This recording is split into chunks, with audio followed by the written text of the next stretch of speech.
जो तुम्हें नंगा करके तुम्हारे सामने खुद नंगा होकर संबंध बनाता हो उससे कैसी शर्म। जिसने तुम्हारे स्तन योनि नितंब आदि को स्पर्श किया हो उससे कैसी शर्म। जिसने तुम्हें ऐसी अवस्था में देखा हो जैसे तुम्हारी माँ ने देखा था तो उससे कैसी शर्म। नमस्कार दोस्तों, आपका स्वागत है मेरे YouTube चैनल पर। अगर आप चैनल पर नए हो तो चैनल को सब्सक्राइब कर लीजिए और अगर आपको कहानी अच्छी लगे तो वीडियो को लाइक भी करें। चलिए कहानी शुरू करते हैं। दीपक और मेरी शादी को 2 साल हो चुके थे। मैं बिहार के मधुबनी से हूँ, जहाँ बचपन से ही यह सिखाया जाता है कि लड़की की सबसे बड़ी इज्जत उसकी लज्जा होती है। इसी सोच के साथ मैं पली बड़ी थी। मेरे ससुराल में भी यही परंपरा थी, जहाँ घर की इज्जत पहले बेटी और फिर बहू से जुड़ी होती है। शादी के बाद मेरी जिंदगी बहुत खूबसूरती से चल रही थी। दीपक बहुत प्यार करने वाले पति थे। उनका स्पर्श मानो दिन भर की थकान को मिटा देता था। हमारे बीच रिश्ता सिर्फ पति पत्नी का नहीं, बल्कि दोस्ती और अपनेपन का भी था। वो हर रूप में मेरे साथ खड़े थे। कुछ समय बाद मैं गर्भवती हुई और यह खबर पूरे परिवार के लिए खुशी लेकर आई। सबने मेरा ध्यान रखा। एक दिन रूटीन चेकअप के लिए मैं दीपक के साथ अस्पताल गई।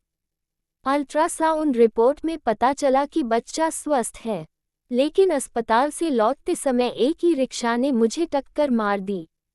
दीपक ने मुझे संभालने की कोशिश की, लेकिन मैं पेट के बल गिर गई। दर्द असहनीय था। हमें तुरंत अस्पताल ले जाया गया, लेकिन रास्ते में ही मैं बेहोश हो गई। जब मुझे होश आया तो लगा जैसे शरीर का कुछ हिस्सा काम नहीं कर रहा था। दीपक ने मुझे दिलासा दिया और कहा कि सब ठीक है। बाद में उन्होंने बताया कि मेरी रीढ़ की हड्डी में गंभीर चोट थी और कई नसें डैमेज हो गई थीं। इससे शरीर का निचला हिस्सा कभी काम करता था, कभी नहीं। 3 दिन बाद जब मैं घर लौटी तो दीपक ने बताया कि एक्सीडेंट की वजह से हमारा बच्चा अब इस दुनिया में नहीं रहा। ये सुनकर मेरा दिल टूट गया।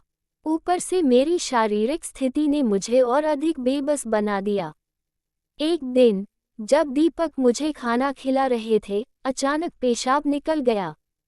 उन्होंने बिना किसी हिचकिचाहट की सफाई की, लेकिन मुझे ये सब देखकर गहरा दुख हुआ। मैंने अपनी सास से अपनी समस्या बताई और उनसे कहा कि किसी दाई को रख लें। सास नाराज होकर बोली कि मुझे शर्म नहीं आती, जो पति से अपना मल मूत्र साफ कराती हूँ। शाम को दीपक से मैंने यह बात साझा की। मैंने कहा कि यह सब उनसे करवाना मुझे शोभा नहीं देता। दीपक ने मेरी ओर देखा और कहा, अगर मेरी जगह तुम्हारी यह स्थिति होती तो क्या तुम मुझे ऐसा कहती। मैं चुप थी। उन्होंने आगे कहा, जिसने तुम्हें हर रूप में देखा और अपनाया है, उससे कैसी शर्म। अगर तुम्हें मुझसे शर्म आती है तो मैं एक नज़र रख सकता हूँ, लेकिन तब मुझे लगेगा कि हमारे बीच का रिश्ता कमजोर हो गया है। उनकी बातों ने मुझे भीतर तक झकझोर दिया। मैं सोचने लगी कि मैंने ऐसा कौन सा सौभाग्य कमाया था जो मुझे दीपक जैसा जीवन साथी मिला। आज उस हादसे को 2 साल हो चुके हैं। दीपक रोज रात मेरे कमर की मालिश करते हैं ताकि मैं जल्द से जल्द ठीक हो सकूं। उनके प्रेम और समर्पण ने मुझे हर कठिनाई से लड़ने का साहस दिया है।